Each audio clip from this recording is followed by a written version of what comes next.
no conoce su historia está condenado a repetirla.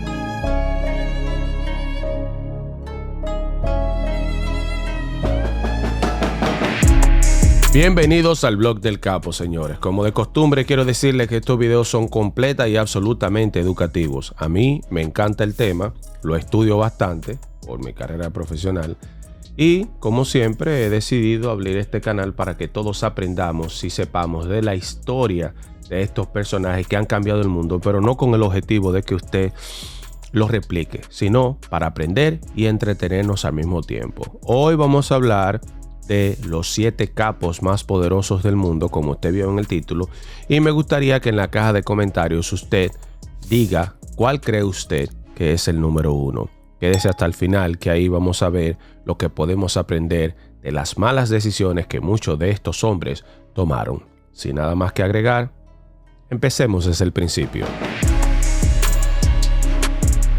Número 7. Griselda Blanco, Colombia. Ana Griselda Blanco Restrepo integró la cúpula del Cartel de Medellín y fue pionera del tráfico de sustancias y el bajo mundo en Miami durante la década del 70 y el 80, siendo patrocinadora del mismísimo Pablo Escobar en sus inicios, controlando las redes de distribución de esta ciudad. Su alias más popular, la Viuda Negra, se debe a que estuvo casada varias veces y fue sospechosa de haber causado la baja de sus maridos. Fue asimismo condenada o considerada en su momento como una de las mujeres más ricas de todo el mundo. Tras operar impunemente durante 2 décadas, fue encarcelada en 1985 por la baja de 2 capos cubanos en la ciudad de Miami. Recuperó su libertad en la década del 2000, luego de hacer un trato con el FBI. Fue junto con los hermanos Ochoa y Carlos Leder los únicos capos colombianos del Cartel de Medellín en ser condenados y cumplir una condena. En la serie Pablo Escobar, el patrón del mal, muy popular por allá en el 2012, fue interpretada por Luces Velázquez, Caracol Televisión. Se le cambió el nombre por el de Graciela Rojas. Muchos de ustedes tal vez la han visto. Su personaje ha sido interpretado en diferentes series y películas en su país y el mundo. A la Viuda Negra le dieron de baja en Colombia por ajustes de cuentas. Meyer Lansky, judío estadounidense. Junto a Charles Lucky Luciano, fue uno de los principales referentes del bajo mundo organizado judeo-estadounidense durante el siglo XX. Creador de la mayor parte del sistema financiero de lavado de dinero, en 1911 su familia se mudó a Estados Unidos, asentándose en el Lower East Side de Manhattan, New York. En la escuela conoció a Lucky Luciano, quien trató de dominarlo, pero él, al verse enfrentado por él mismo, admitió su coraje y se convirtieron en grandes amigos. Otro gran amigo de Meyer era Bunsky Siegel. Los dos formaron una de las más notables clanes durante la época de la Prohibición. Lansky era hermano de Jacob Jake Lansky, quien en 1959 era el administrador del Hotel Nacional en La Habana, Cuba, que era enclave del bajo mundo. Hacia 1936 había establecido redes de juego en Florida, New Orleans y Cuba. En sus últimos años, Meyer llevó una vida más o menos sedentaria y de bajo perfil en su casa de Miami, principalmente escapando de los focos del FBI y de la prensa. Este falleció de cáncer pulmonar el 15 de enero de 1983 a los 80 años de edad. Se estima que su fortuna en ese entonces era de unos $300 millones, aproximadamente 800 millones al día de hoy. Al Capone, italo-americano. Alphonse Gabriel Capone, mejor conocido como Cara Cortada Capone, fue un gángster estadounidense entre los años 1920 y 1930. Alcanzó notoriedad durante la era de la ley seca como el cofundador y jefe del Outfit de Chicago. Como identidad falsa en su tiempo, Capone utilizaba una tarjeta que decía que era vendedor de antigüedades. Nada que ver con eso. Hijo de padres italianos, Capone comenzó su carrera como uno de los controles de Brooklyn, el bajo mundo de esta zona de la ciudad de New York. Se unió a Five Points Gang o la ganga de los 5 puntos cuando era adolescente y se convirtió en portero en locales del bajo mundo organizado. Cuando tenía poco más de 20 años se mudó a Chicago y se convirtió en guardaespaldas y hombre de confianza de Johnny Torrio. Este era un jefe sindicato que suministraba alcohol ilegalmente y estaba protegido políticamente a través de la Unione Siciliana o la Unione Siciliana. Capone amplió el negocio del contrabando a través de medios cada vez más radicales, pero sus relaciones mutuamente beneficiosas con el alcalde William Hale Thompson y la policía de Chicago significaban que parecía estar a salvo de la aplicación de la ley, por lo menos por el momento. Capone fue tan importante que llegó a ser la cara de la revista Time en 1930, como hoy lo es el presidente de los Estados Unidos, Donald Trump. El 21 de enero de 1947, Capone sufrió un derrame cerebral y complicaciones de neumonía. Así falleció en su casa de Miami. Amado Carrillo Fuentes, México. Amado Carrillo Fuentes, más conocido como el Señor de los Cielos, fue un capo mexicano que se hizo líder del Cartel de Juárez después de que Miguel Ángel Félix Gallardo fuera arrestado. Usaba su flota de aeronaves Boeing 727 para transportar sustancias y hacer millones de dólares. Antes de la baja del famoso capo colombiano Pablo Escobar Gavidia, Amado Carrillo Fuentes controlaba el Cartel de Juárez. Escobar producía y Amado Carrillo la compraba y distribuía en toda América del Norte. Fue conocido como el Rey del Oro Blanco y durante su tiempo como jefe supremo del Cartel de Juárez fue el más poderoso entre los 4 carteles que operaban entonces en México. Estos eran el de Juárez, el del Golfo, el de Sinaloa y el de Tijuana.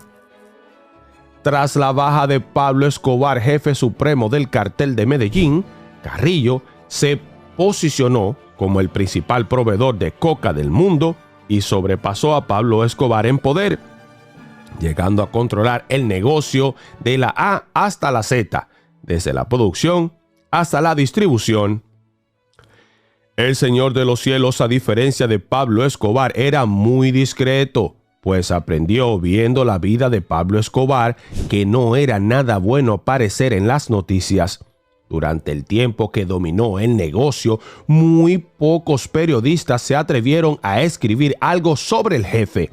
Según la DEA, el Cartel de Juárez ganaba entre 200 a 300 millones de dólares semanales y el 1% era para sobornos de las autoridades.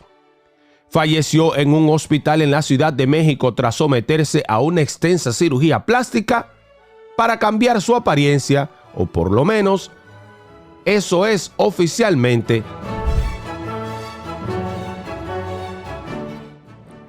Lucky Luciano, italiano. Charles Lucky Luciano, nacido como Salvatore Luciano Sicilia, fue un reconocido líder mafioso, considerado el padre del bajo mundo italiano en los Estados Unidos, por el establecimiento de la primera comisión. Fue el primer jefe oficial de la moderna familia genovese, junto con su socio Meyer Lansky, decisivo en el desarrollo del Sindicato Nacional en los Estados Unidos.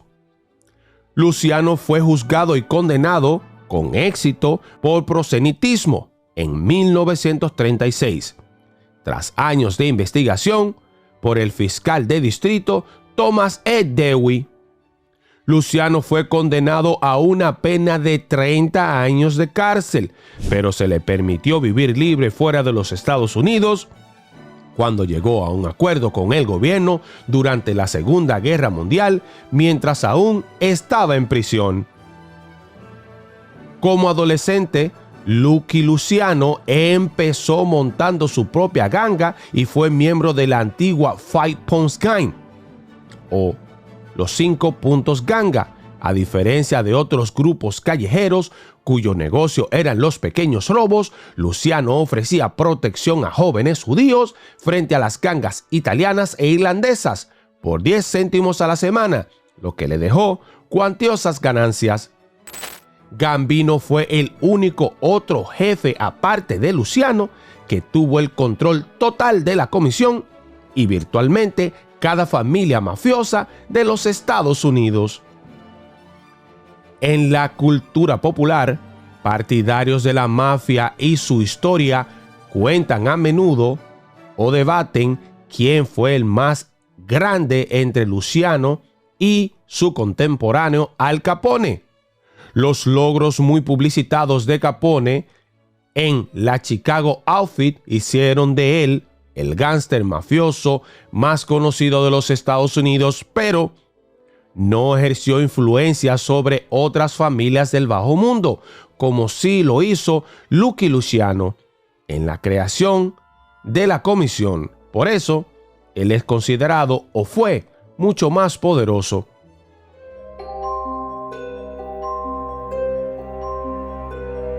El Chapo Guzmán, México. Joaquín Guzmán Loera el Chapo, narco mexicano que se desempeñó como líder del cartel de Sinaloa hasta su extradición a Estados Unidos en 2017, después del arresto de Osiel Cárdenas del cartel del Golfo en marzo del 2003. Joaquín Guzmán se convirtió en el mayor traficante de México y muchos dicen que del mundo. En 1993 fue detenido por el departamento de San Marcos, Guatemala, y trasladado a México, pero 8 años después escapó de la prisión de máxima seguridad de Puente Grande en Jalisco. Se convirtió en el segundo hombre más buscado por el FBI y la Interpol, después de Osama Bin Laden. Tras la baja de este último en 2011, el ranking de los nuevos 10 más buscados, que se elaboró a partir de una lista realizada por la revista Forbes, colocó al primer lugar al Chapo Guzmán, a quien calificó como el hombre más implacable y determinado de la historia. Esta misma revista calculó su fortuna en casi $5,000 millones. En 2013 se colocó en el lugar 67 entre las personas más poderosas del mundo. Admitió haber eliminado entre 2,000 y 3,000 personas, directa o indirectamente. Entre estos se encontraban Ramón Arellanos Félix, un clásico rival de su organización. Durante 1980, Guzmán trabajó con Miguel Ángel Félix Gallardo, también conocido como El Padrino, el principal narco de la coca en México durante esa época. En 1989, Gallardo, líder del entonces cártel de Guadalajara, fue detenido y procesado. Los hermanos Arellano también trabajaron para Gallardo, y dados los conflictos que se generaron entre ambos, el cartel de Guadalajara se dividió y Joaquín Guzmán se trasladó a Culiacán. Allí fundó el cartel de Sinaloa y se consideró como el líder del narco en México varios años después.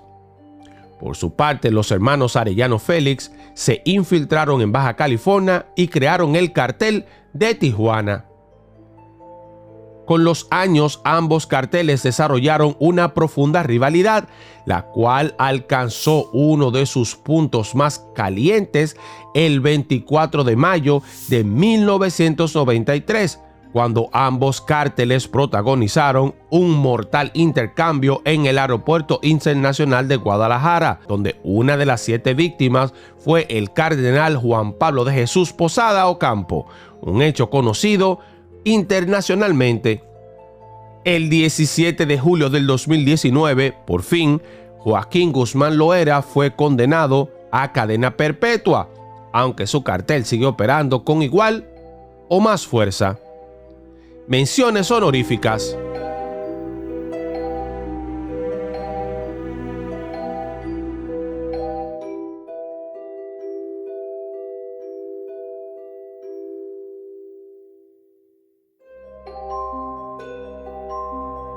Pablo Escobar Gavidia, Colombia. Pablo Emilio Escobar Gavidia, fundador máximo líder del cartel de Medellín, nació de una familia campesina. Escobar desde pequeño demostró habilidad para los negocios. Inició su vida turbulenta a finales de la década de 1960 en el contrabando y a finales de la década del 70 se involucró en la producción y comercialización de mari y coca en el exterior. Tras formar alianza con Gonzalo Rodríguez Garcha, Carlos Leder y Jorge Luis Ochoa y su clan, Escobar fundaría el Cartel de Medellín, organización que, en su auge, monopolizó el negocio de la coca desde su producción hasta su consumo, controlando más del 80% de la producción mundial de dicha sustancia y el 60% del mercado ilícito de la misma en Estados Unidos, logrando así consolidar su imperio, convirtiéndolo en el hombre más poderoso de Colombia, acumulando una inmensa fortuna que rondó los $8.000 millones entre bienes y efectivos, consagrándolo así como uno de los hombres más ricos del mundo, según la revista Forbes, durante 7 años consecutivos. Para excusar su inmenso capital, a comienzos de los años 80, Escobar trataría de pulir su imagen a través de la realización de obras de caridad para los desprotegidos y con una breve incursión en la política, ocupando un escaño de representante de la Cámara del Congreso Nacional en 1982. Los comienzos de Escobar se dieron lentos, pero seguros. Por un lado, eliminaba a sus competidores y por otro regalaba sándwiches a los mendigos, erigía casas para los pobres en Medellín o construía campos de fútbol para los niños de los suburbios, lo que proporcionó un fuerte apoyo popular en los barrios más populares de Colombia. Pero al mismo tiempo, estos mismos niños, cuando se convertían en hombres, eran los sicas que ejecutaban a los enemigos de Pablo Escobar. La baja de Escobar generó distintas reacciones. Su familia y amigos y allegados lloraron por él, y su entierro asistieron miles de personas, en su mayoría de los barrios pobres de Medellín, que él apoyaba, pero también mucha gente que lo adversó. El aprendizaje de hoy es sumamente simple. No importa lo alto que llegues, lo mucho que consigas, estamos hablando de gente que ocupó o que llegó a tener en sus arcas miles de millones de dólares. Pero todos, absolutamente todos, terminaron o en la cárcel o ejecutados. Yo creo que no es necesario acumular tantas riquezas. No es necesario vender tu alma por tener un poder tan grande. Si tú te ves en estos momentos en México, ahí hay gente que es multimillonaria pero que no puede salir de México. Yo creo que si se trabaja de la manera correcta, nos mantenemos en el carril derecho y le pedimos mucho a Dios, podemos alcanzar tener una vida estable y en familia. Así que no caigan en estos ganchos. Sígueme para más. Recuerda suscribirte, comentar y compartir. Mi nombre es John Levy. Tenemos grupos de noticias, los links están abajo en la descripción. Un abrazo grande. Buenos días, buenas tardes, buenas noches, donde quiera que estés. Un abrazo grande y hasta pronto. El objetivo de este canal es analizar los acontecimientos sociales y políticos de manera diferente, a tu estilo. Si te gustó el video, por favor, apóyame en Patreon para seguir haciendo contenido de calidad. Eso me ayudaría muchísimo. El link está en la descripción. También puedes aportar compartiendo, comentando y suscribiéndote a mi canal. Es totalmente gratis. Y si quieres que estemos en contacto, por favor, búscame en las redes sociales como John Levy. Buenos días, buenas tardes, buenas noches, donde quiera que estés. Mi nombre es John Levy, analista político y comunicador. Un abrazo grande y hasta pronto.